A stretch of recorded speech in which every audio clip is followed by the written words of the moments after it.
Scotland podcast. Industry updates and best practice to promote, support, develop and protect the Scottish red meat sector.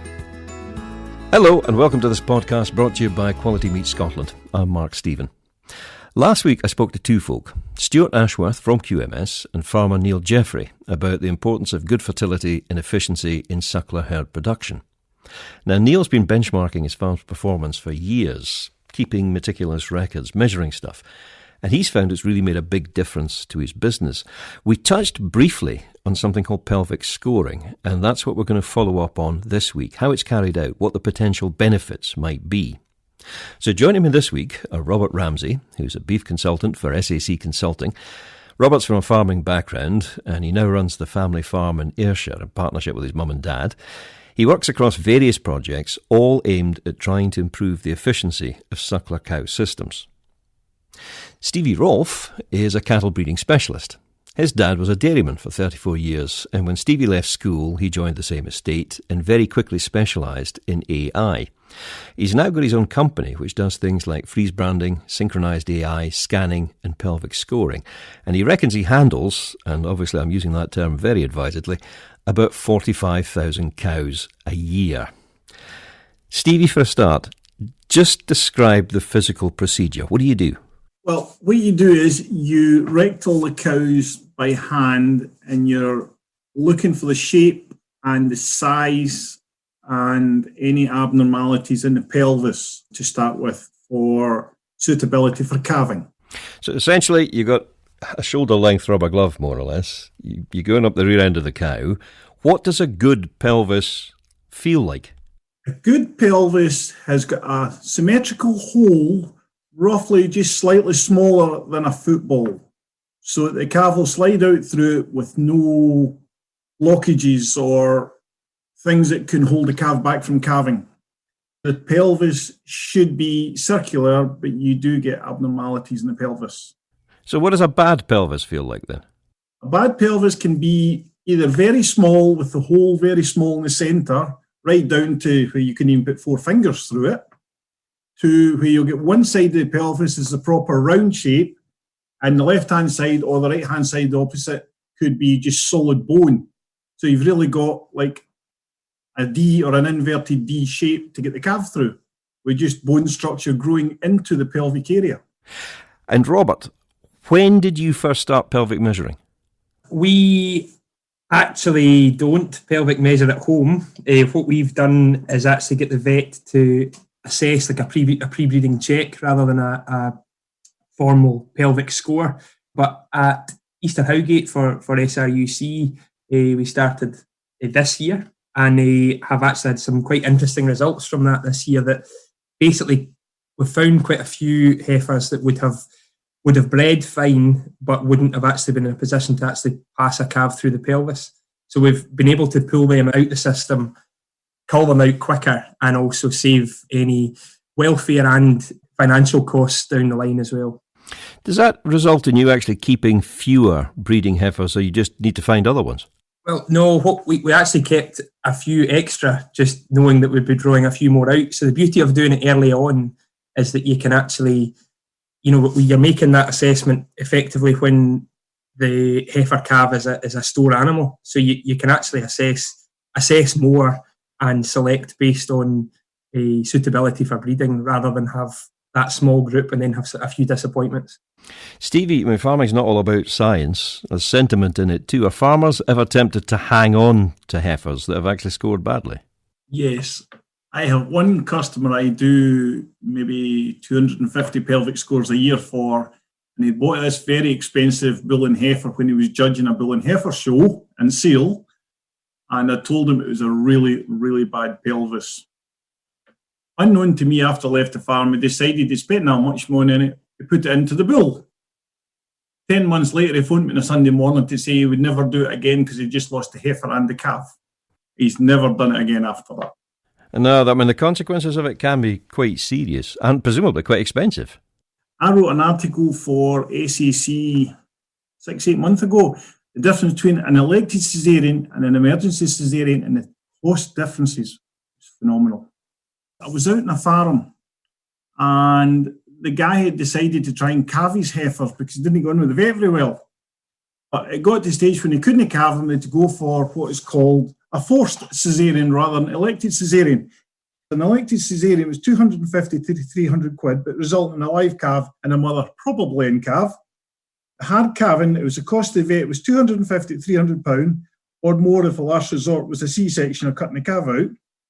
Loss of calf for the replacement calf was 250 to 300. Replacement heifer, because you wouldn't go in calf, was 800 to 1,000. And the loss of revenue, if it wasn't fostered, was the sale of the suckle calf at 800 quid. And Robert, it's early days yet, but are there signs at this stage that pelvic measuring will improve the management of your herd? There's no doubt at Easter Howgate, basically what we've done is definitely improve management and will have a significant improvement or make a significant improvement to calving ease at the other end. We actually did a wee costing exercise of what, the cost of doing it versus the cost of not doing it. And when we add in potential Caesars, potential vet assists and things down the line, the cost of pelvic scoring these heifers was about £3.50. I think I'm right, Stevie? Something about that. And the cost of not doing it, we reckon, was in excess of £10 per head when you take all these costs in. So I think, without doubt, it's a really good management tool. While I've been eyeing the heifers at the SAC here, I used to pelvic score them as I was eyeing them. I used to kick out the bad pelvises, but by that point in time, they invested the money in the programme of programming the cows to bring into heat before I'd actually kicked them out. So you didn't get as much of a saving, but we still have done it for 2 or 3 years now. The manual examination that you described with a shoulder-length rubber glove, is that the only way of pelvic scoring? No. People can pelvic score using a set of what they call pelvic scoring calipers. But unless the cow stands perfectly, you can get misreadings. I had one just recently. The farmer had got the cow's pelvic scored, or the heifer's pelvic scored. And when I went to eye them, one of them, the pelvis was that small I couldn't put my fist through it. It came back out a few days later and remeasured it because he wasn't very happy and did admit that the pelvis was very, very poor. The challenge with the calipers is you can get them done just with calipers and basically you're given a number, given a measurement, a dimension. But when it comes to, a full vet check or Stevie checking them, you get so much more information. Other than just the pelvis, you get the uterus, ovaries. And you get the uterine tract, you get the check of the ovaries, because at the SAC, Easter Howgate, we had one, the heifer was about 18-month old, and the uterine tract, and it would be the size of a 6-month-old heifer. And there's another one, it cysts in one of her ovaries. So these are the kind of things you can kick out before you start breeding, because they're never going to settle anyway. Stevie, you must have done, across your career, tens of thousands, possibly hundreds of thousands of these examinations. You couldn't stand at a mart, leaning over the rail, looking at beasts coming in as a lot and be able to judge. No, you can have the biggest cow in the world with the smallest pelvis, and you can have the smallest cow with the biggest pelvis. And Robert, how about you? What other factors other than pelvic scoring do you consider when selecting breeding females? Well, I think, that's probably back to good stocksmanship and things as well. So we would obviously look at the merits of the calf's mother. So what's the family history? How good has the mother been? And this isn't really news to most farmers. That's what we've done for generations, is selecting stock to make improvements and drive things forward. So basically, we select something we like the look of, something that's delivering that's suiting what the market's needing, and something that's likely to produce a long-lasting, efficient suckler cow. So something that's not too big, something that's has all the traits you're looking for. With pelvic scoring and tools like that, it's another tool in the toolkit that we can draw on and allows us to make a slightly better selection. But I think that original stocksmanship skill is still so important. Is there an element of postcode lottery here, though, Stevie? Would all farmers in all corners of Scotland be able to access accurate pelvic scoring? It depends. Some vets are really good at it, some aren't. As for me, there's a guy called Dr. Basil Loman who wants to clone me so I can get working further around the country. As I told him, that's not allowed yet. Careful what you wish for. And a lot of people probably wouldn't want more than one of me. The pelvic scoring, a lot of people are now starting to switch on to it now, whereas a lot of folk before, it was, cows are on the hill, no matter. But then they paid for it in March, April time with the calving. And not just the hassle of calving, but the financial cost of it as well, getting the vet out and everything else, and the losses with it.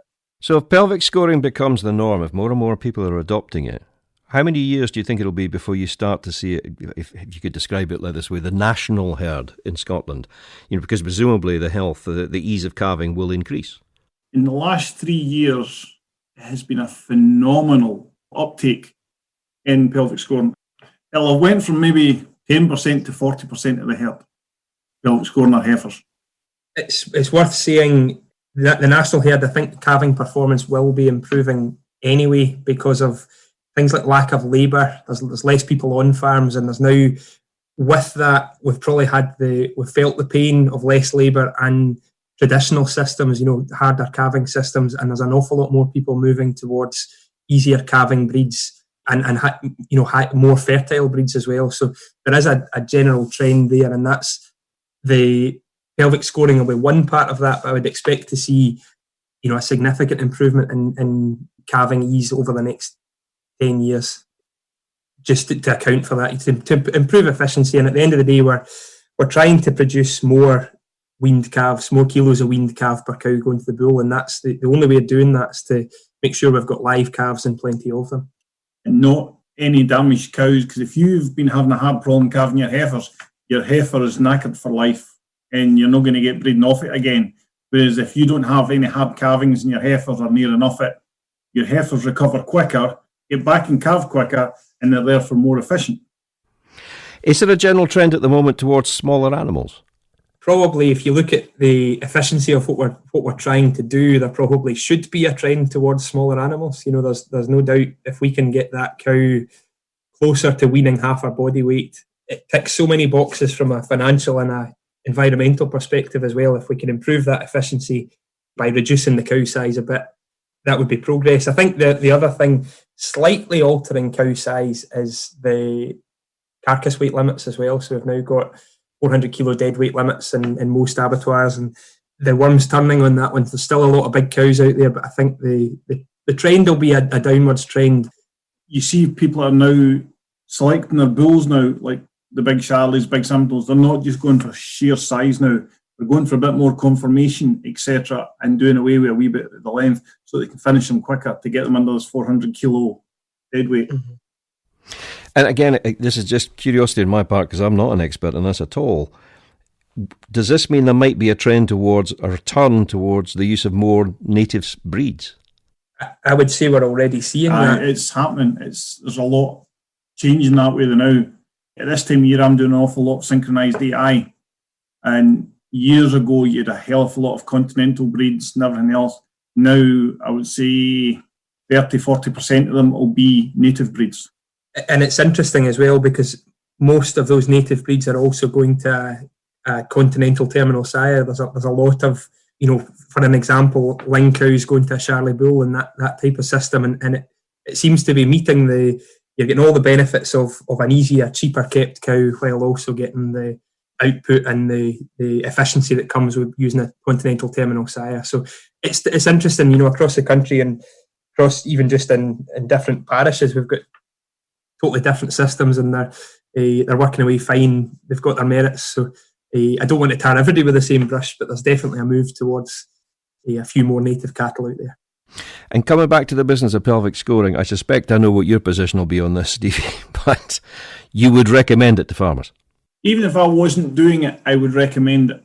With me doing the synchronised AI, that's how I started doing it many, many years ago, and for the scanning, you would comment to the farmer, this cow will hardly calve, well, this heifer will hardly calve, it's got a really bad pelvis. And that's how I started doing it 15, 20 years ago.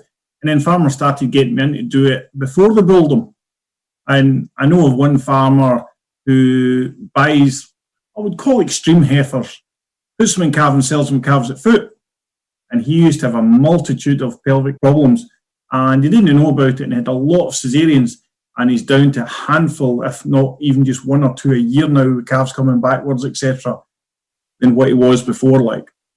The only thing I would add to that is that as an industry, we're very much in the spotlight, and our consumers are an awful lot more aware of the welfare credentials that we've got, I suppose. And if we really want to sell Scottish beef as a high welfare product, we need to start looking at calving ease and improve our performance there.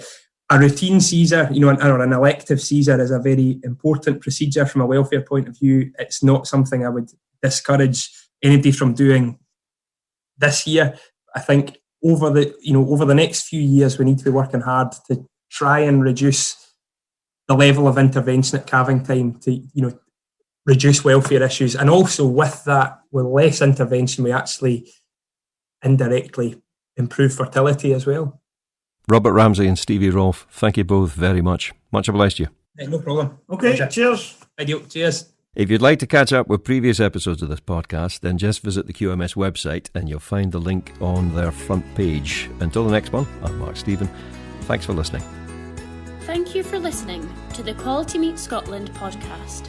For news and to listen back to previous episodes of the podcast, visit qmscotland.co.uk. For Scotch beef, Scotch lamb and specially selected pork recipe videos and inspiration, visit www.scotchkitchen.com or follow Scotch Kitchen on Facebook, Instagram or Twitter.